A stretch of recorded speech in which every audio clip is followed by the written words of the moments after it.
Okay, let's solve two-step equations now. The original problem says 5x minus 4 equals 46.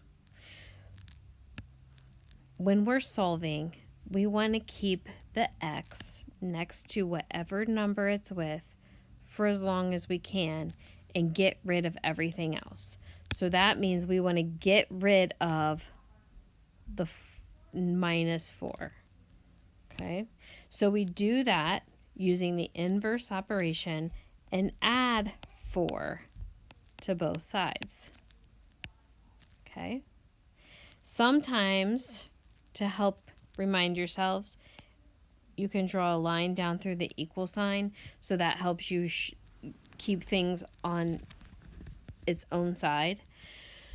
When we add 4 over here, that eliminates. We bring down our 5x equals, and then 46 plus 4 is 50.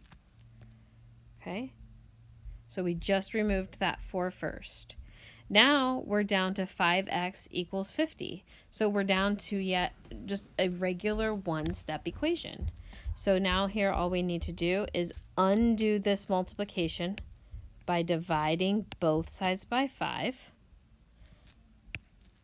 5 divided by 5 is 1, or it can be eliminated.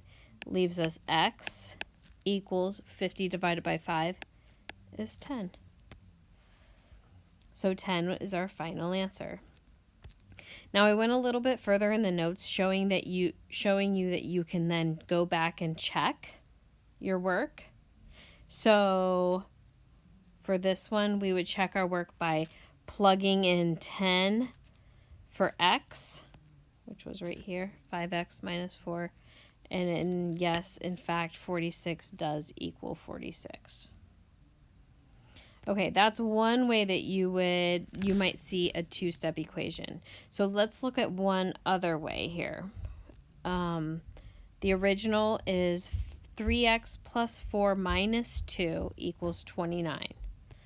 Now, before we start moving things from one side to the other, we want to combine like terms if we have them.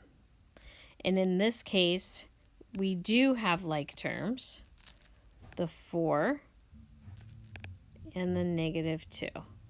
So we can go ahead and combine those. And what that looks like would be, we're going to bring our 3x down. And 4 minus 2 is 2.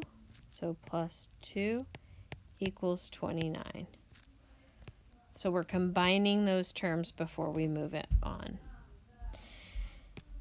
So now we have 3x plus 2 equals 29. And again, we want to keep that x with the number that it's next to for as long as we can. So we want to get rid of everything else. So we're going to subtract 2 from both sides. And again, if you like to put that, you can. You don't have to. This cancels out. We bring our 3x down. Equals 29 minus 2 is 27. Okay, so we removed the 2 by using the inverse operation, which in this case was subtraction. And then step 3, 3x equals 27. This is just a one-step equation. And we use the inverse operation of multiplication. So we're going to divide both sides by 3. And x equals 9. And that's our answer. So we can check our answers by plugging 9 back in for x. And when we do that, we calculate all of that through and we get 29 equals 29. So we know that 9 is our answer.